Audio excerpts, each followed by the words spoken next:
Well, hello everybody. Hope you're all doing well. Merry Christmas, Happy New Year's, all of that jazz. I hope you're having a fantastic holiday period wherever you are in the world. It's been a while.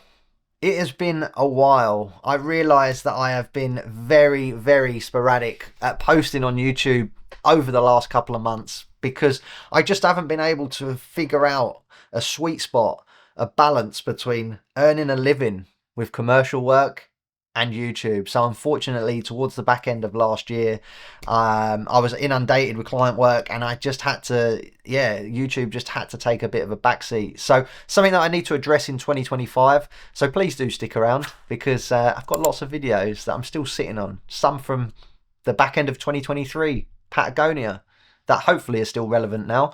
But yeah, stick around because they will come out this year. I guarantee you, I'm going to make it my mission. Before we get into today's video, I just wanted to also say a massive thank you to everybody that's tuned in, watched the video, liked, commented, subscribed, because it really, honestly, I mean this, means a lot to me, and it pushes me on to want to do this more and get more videos out for you guys. So thank you very much for everything this year. I really do appreciate it. Now, when I set out to post regularly on YouTube in January 2024, I set myself a bunch of targets or whatever, but I always thought it would be cool to come back at the end of the year, 12 months on, and do a bit of a year in review and look back over some of my adventures over the last 12 months and pick some images. 12 images, try to pick an image from every month. Unfortunately, towards the back end of this year, I didn't really post much for my I didn't really take much photos for myself. It was mainly just client stuff. So there are some months where I've doubled up on imagery here. But I thought it would be cool to go back, mainly to critique my own images and look at things that I would do differently now, 12 months on, because I think this is the amazing thing about photography, videography, any creative sort of industry, is that we're always learning and can always do things better no matter how good you are. So yeah, we'll look back at the last 12 months. I've selected 12 images. I'll talk about the story behind the photos, the gear that I used, and yeah, things that I probably could have done better. So without further ado, let's jump on in. This image here is from January. It is from a road trip that I did to the most northern point of Japan, Cape Sawyer. And this was shot just outside of a city called Asahikawa, which is kind of in the center of Hokkaido, in between Sapporo and Cape Sawyer. And it's just another one of those right place, right time. I was driving down a very snowy road, and this little curious guy just bowled out into the road and made me stop my car. I pulled over and we had a little bit of a portrait session. So I shot this on the Sony a7 IV with the 85mm 1.4 G Master, a very nice lens. And I'm looking at the metadata here, and I've shot this at 1/100th of a second, f2.8 and ISO 100. Now, I probably would never shoot a subject that moves at 100 of a second, but here we are. I mean, the image looks pretty good to me. I think the reason why I did this was because, as you can see on the little guy's paw, there's some snow, and I just tried to get that motion blur of the snow, just to create a bit of motion blur, I guess. But I just love everything about this image, you know, that minimalistic background, the pop of his orange fur, those little bluey green eyes, and then the little speckles of snow on his forehead. But yeah, stick around for this video because I'm excited to get working on this one. This was a very magical road trip. I've seen a lot of cool places, been very fortunate to see a lot of cool places, but visiting somewhere like here, I've never seen snowfall in my life like it. You know, even living in New Zealand, we get snow, but we don't get snow like this. Growing up in the UK, I never saw as much snow as this. It's insane how a place can still function with this amount of snow. But yeah, I'll get a video out from this very soon. But that was January's image. Then going on to February, we are in Taiwan. This trip to Taipei actually came at the back end of 6 months of full-time travel. Myself and my wife, 6 months prior, had left New Zealand, packed up all of our stuff, put it in a shipping container, and went around the world again for the second time. I guess it was our second midlife crisis that we've had. Taipei was amazing, but yeah, was very exhausted by the time getting here. You know, being on the road for 6 months, trying to create as much as possible. There is a video coming from here when I get round to it. But yeah, Taipei was amazing. I wish I'd have seen more of Taiwan, but that's for another time, I guess. I shot a lot of generic stuff here. This shot here of the motorcycle waterfall that you've seen a million times before, like this shot of the plane coming over the city as well. But this shot actually caught my eye when I was looking back through my images that I'd taken in Taipei. It's this street food vendor with this big array of smoke bellowing around him. I typically don't like to shoot this close up into somebody's face either when I'm shooting in the streets, but this was actually shot a lot further back. This was shot on the A7 IV and the Sony 85mm 1.4 G Master. So I'm a lot further back than what I actually am. And I've cropped in quite a lot during the Lightroom edit, I guess. My style's changed quite a lot. I can see from the editing on this image. It's quite punchy, and you know, the blacks of his jacket are almost a bit blue. So I'd probably go through and re-edit this. I'd also maybe crop it a little bit different because there seems to be quite a lot of white smoke in there. But yeah, really mysterious image. And when I look at that, it takes me back to that night on that night market, eating all the food and the smells and, you know, all the madness and chaos that's going on around you. It's, yeah, a nice little memory, that one. So fast forward on to March. I came back to New Zealand. We relocated to the South Island.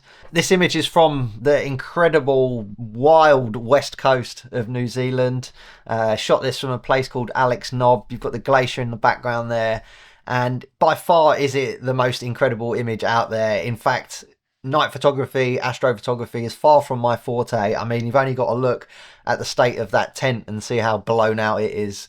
But I've selected this image because of the feeling that I got when I took it. I remember clicking the shutter and being like, I'm so lucky to call New Zealand home and be able to do this. It's a couple of hours from where I live, and to be able to go and do this of an evening is just absolutely incredible. $1 million views. This was actually I shot a commercial project earlier in the day at golden hour for a client, and then just decided to stay up there of the evening. Just yes, special times and a magical place. I'm very blessed to call it home.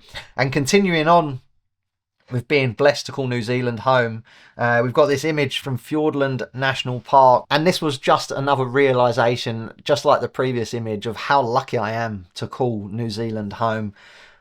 The day before I shot this image, I was sitting at home having breakfast, and I checked the weather app on my phone, and I saw that there was a considerable weather front coming to hit Fiordland the next day. So pretty much there and then, I just jumped in my van, packed it up for a few days, and yeah, headed from Christchurch down to Milford Sound, which is about 800 kilometres. Took me about 12 and a half hours. I drove through the night, parked up, got there the next sort of afternoon, and it was pumping. In all my times of going down those ways, I've never seen rain like this. It was absolutely wild. I shot this actually quite late in the day. This is 6:30, so in April, you're getting close to sunset. So I've shot it at a very slow shutter, 100th of a second, aperture 3.5 and an ISO of 400. Shot on the Sony A7 IV and the Sony 24-70 G Master Mark II at my favourite focal length at the moment, 40mm. And yeah, I was just parked up gazing at these waterfalls cascading down this massive slab, and I saw that little sign. And I've got this thing about human elements and man-made things, I guess, within nature. And I think that just sums it up perfectly there. It asks the viewer the question of bit of confusion, right? You know, that crazy backdrop and then that road sign there. So yeah, an absolutely wild time. There's a video coming from this, like I've said about all the other photos, just when I get round to getting onto it. But an absolutely wild time. And then we're into May, when we had a solar storm like I've never seen in my entire life hit the South Island of New Zealand. Crazy. I've got goosebumps even looking back at this image now. Like, it was such a wild evening. Something that I'll remember for the rest of my life. It was one of those. It wasn't planned again. I was sitting at home. I was in the office, and I got a ping on my phone about an aurora sort of alert. And 6 hours later, I'd driven down to Queenstown, hooked up with two buddies, Ryan and Caleb, and there we were. We were off into the Remarkables to hike up to Single Cone.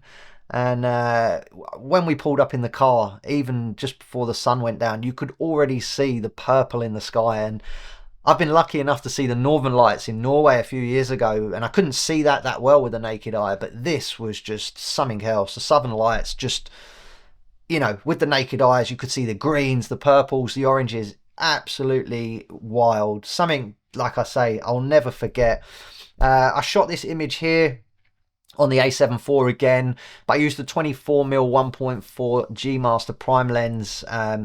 I just thought, 1.4, shooting this, it was the only lens I was really going to use. It was wide enough, and it works kind of well. I mean, I wasn't actually too stoked on these images once I got back down off the mountain.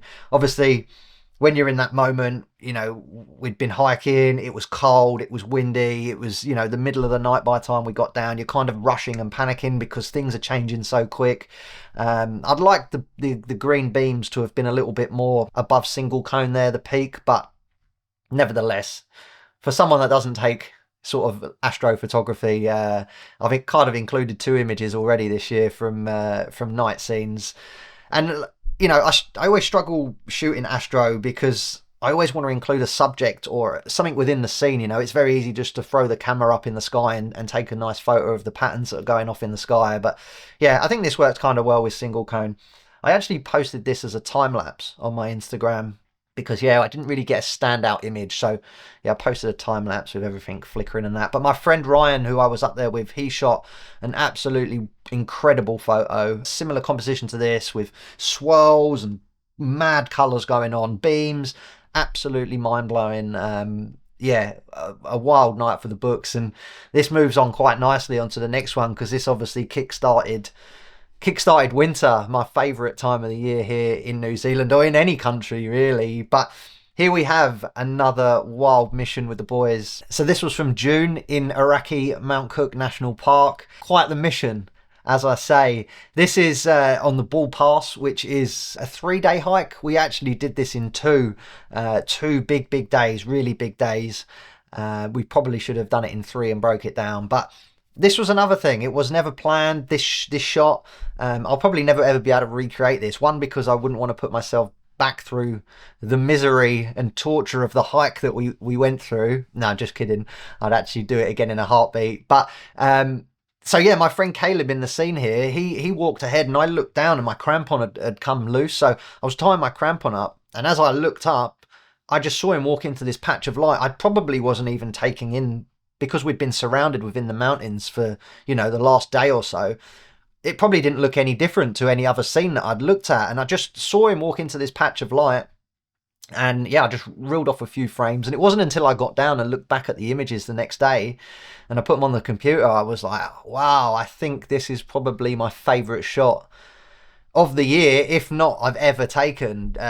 Just the grand scheme of it. You've got, for those of you that have ever been to Mount Cook, this is basically the ridge line, or sort of the saddle that sits in between Mount Cook, Hooker Valley, and Tasman Glacier. You've got Tasman Glacier in the back left corner there, and then to the left of us is Mount Cook, and to the right is Tasman Lake. So yeah, absolutely incredible scenes. Shot this again on the Sony A7 IV with the 16 to 35mm G Master at 35mm, and just a mission for the books. Absolutely wild. Probably one of my favourite images ever. And then moving on to July, I went to the opposite end of the spectrum and flew to Shanghai for 4 days and absolutely melted. Similar to the Taipei stuff, I shot a lot of stuff that you've already seen a million times before on social media. But I don't know what it is about this photo. I really like, the lights, the colours.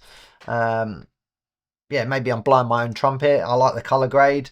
But, you've seen this shot a million times before. I mean, there was probably about 90 other photographers standing next to me shooting the same thing. But a great time. Always good to get back to China. You guys know how much I love it out there. So, having the opportunity to go out there was absolutely incredible. This was shot on new camera. This was shot on the Sony A7C are with this little guy, the little 40mm pancake lens, Sony 2.5G lens. And this lens is going to get heavily used from here on out because yeah, as I mentioned earlier, it's probably my favorite focal length. And then I picked one of these guys up and didn't take it off my camera for about 5 months. So probably all of the next images is shot at 40mm. But yeah, hot in Shanghai. Now, actually, this is why I wanted to include this, because 2 days after shooting this, I flew back to New Zealand and we shot another phenomenon that we only get here every once a year, maybe, the hoarfrost. So yeah, quite the contrast of Shanghai, where it was 42 degrees and 100% humidity 48 hours before. And then fast forward 2 days, I'm out in the Mackenzie shooting the hoarfrost at -12. I don't even know. It was freezing though. And right time, right place again. I think that's another benefit of relocating down into the South Island. I can chase the conditions a lot more, whereas when I lived up in the North Island, I was only ever really coming down here for trips and stuff. But this was absolutely fascinating to see. I've seen lots of photographers get some incredible shots over the years in these conditions. And like I say, it only sticks around for a day or so, if that. I actually went back to this location the day after and everything had melted.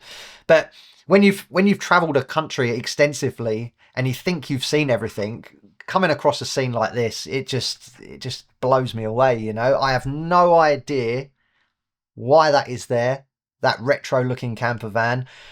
Nobody's in it. It's got its door open. It's in the middle of a field. Why is it still there? I don't know. Going back to that human aspect within landscapes and stuff, you know, it asks the question. I don't even know why it's there, but it works perfectly. You know, the conditions, the fogged out background, and then that just sitting there.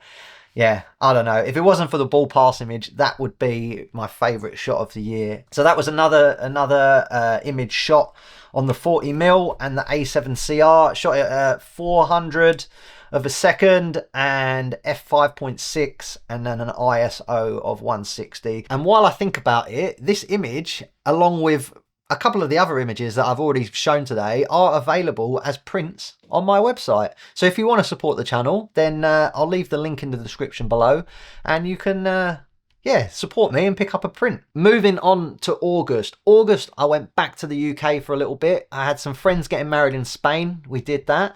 And on my way back to New Zealand, I cheekily found some flights via Japan. Not bad, eh? Yeah, Japan in August. I went to Japan in August. It was insanely hot. The airline lost my luggage, so I wore the same clothes for a week.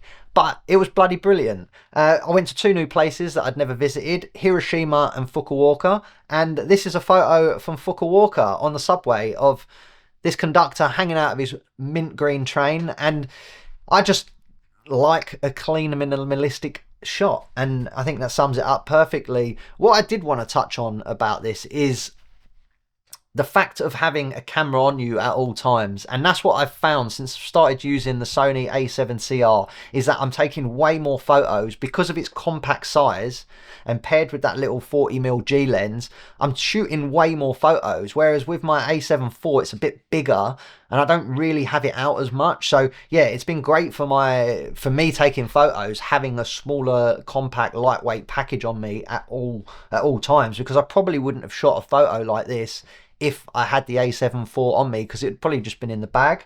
So I could have listed an array of images from this trip, but I'm being good and I've narrowed it down to just 2. And this is the next one from Fukuoka. This is shot in a subway station, on the staircase going into a subway station.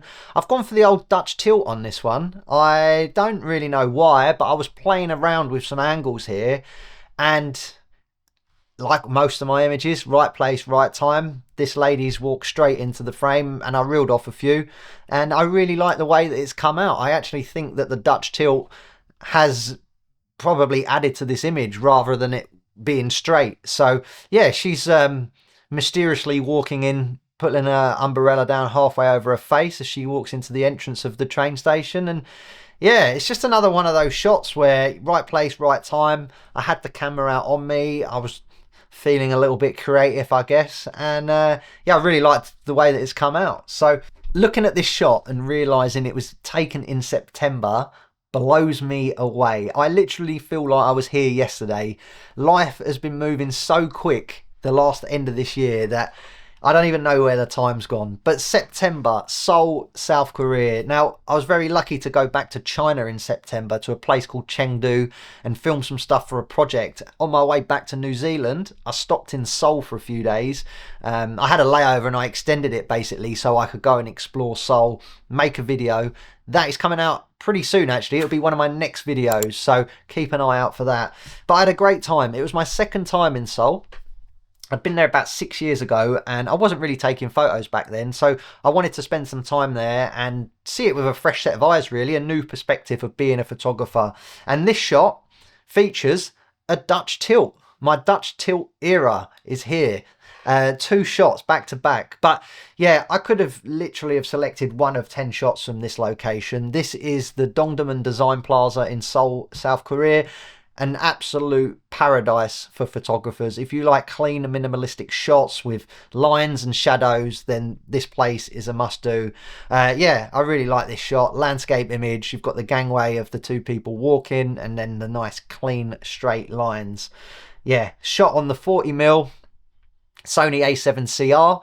And yeah, so I guess when you live at the end of the world like I do in New Zealand, you have to take transfers and layovers in more than one destination to get back to your home. So after Seoul, I stopped in Sydney for about 10 hours and I decided to leave the airport because Sydney had just opened up their new metro system and I'd seen lots of lovely imagery and I wanted to check it out, really. I'm a bit of a train nerd and yeah, I wanted to check out the new metro system. So I jumped into the city and this was outside. I shot this image outside one of the stations, Martin Place. And the shadows was amazing from the buildings surrounding it, that this patch of light was just perfect there. Obviously, I've exaggerated it a little bit in post, but yeah, I really didn't do much to this edit. And I just snapped this quick frame as I was walking out of the train station, yet again on the 40mm with the A7CR. And yeah, it goes back to having a camera on me at all times. I walked out of the escalator and I saw pretty much this lady walking through this patch of light. First shot, rolled out and into the street we went. So that's 2 shots for September. So my 12th and final image to wrap up this video is this shot here, taken at the end of October at Iraqi Mount Cook National Park again. Days like this are just the best. I feel like I'm very run and gun when I go out and take my own photos, whereas with my client work, I plan so meticulously down to the finest hair that I deal with all this stress on the day of the shoot of all these external factors that are out of my control, you know, the weather, the lighting, the location, you name it. And yeah, going out and shooting stuff like this with no expectations as plans and walking away with an image that you love is just the best feeling. So yeah, this afternoon we literally went out with the plan of just camping somewhere. We had nowhere where we were going to go. We were just going to go for a wander and see where we ended up. And we came across this incredibly beautiful looking tarn that almost looks like a love heart. And we were so stoked when we saw it. Like, you know, we shot a load of stuff and it sparked this creativity within us to shoot a bunch of other stuff that afternoon. But yeah, days like this are just the best. So a nice fitting end to 2024. And that's a wrap.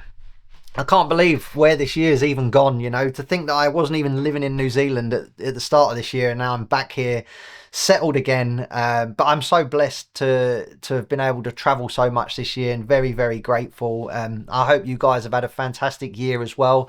And I look forward to getting back on YouTube more in 2025. So without further ado, Happy New Year's and I'll see you back here in 2025.